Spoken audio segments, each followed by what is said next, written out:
Deep in the forest were wonderful creatures, creep, crawl, swoop, and shimmer. Where the Amazon rainforest winds like a great serpent, lived a boy called Canassa. Canassa was always boasting how he climbed the tallest trees looking for honey, how no one in his wish was more skillful than he at catching fish.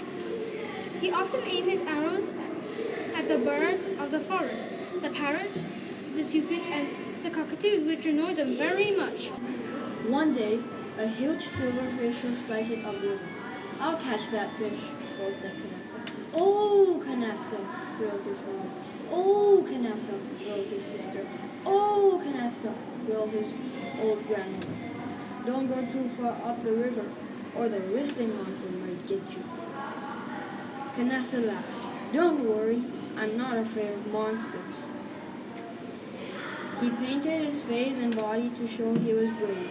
He filled a cabaca with fresh water and stored bananas and gourds in his canoe. Then, taking his bow and his sharpest arrows, Canassa paddled away upriver. He paddled for 3 days, but there was no sign of the fish.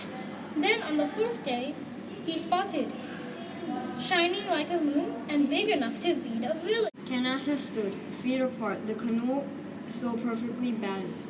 There was not one ripple in the water. He fitted an arrow to his bow and aimed. Just as he was about to let fly, from out of the forest came a long, eerie whistle. The sound froze his blood. He fell back terrified. Rising through the trees, he saw a coil of smoke. Canassa paddled as shore. Someone in that village might know who made that strange noise. He walked deep into the forest till he came to a group of mud huts. An old man was sitting nearby. "Please, sir, what creature is it making that whistling sound?" The old man looked scared. "Go home, boy, go home. No one who crosses the path of the whistling monster lives to tell the tale." Huh? Thought Canassa. I'm not afraid of monsters. And he decided to go back to fishing. On the way back, the forest got darker and darker. His feet padded through the undergrowth. Other footsteps followed him. Canassa stopped and listened. The footsteps stopped. Then he heard the whistling, not far away. Canassa began to run. The footsteps behind him ran too. The whistling got louder. He could almost feel its breath in his ears. Canassa fell in terror behind a banana plant and pulled its leaves around him. Then he saw it. It was horrible.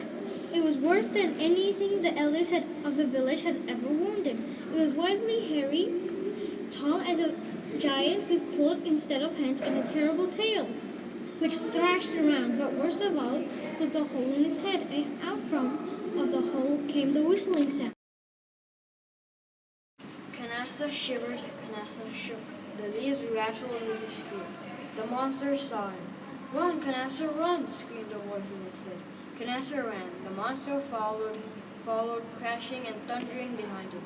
The terrible whistling got closer and closer and closer. Help me, yelled Canassa to anyone who would hear him. The birds of the forest heard him. "Why should we help you? You only aim arrows at us."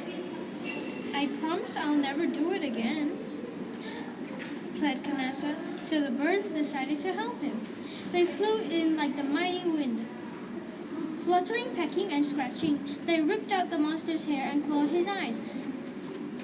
Canassa ran and ran until he reached the river. He scrambled into his canoe and floated away. Above him, the birds wheeled like a rainbow. "Thank you," cried Canassa. "No fish?" scoffed the people when he returned. "No fish," mumbled Canassa. But I saw the whistling monster and lived to tell the tale.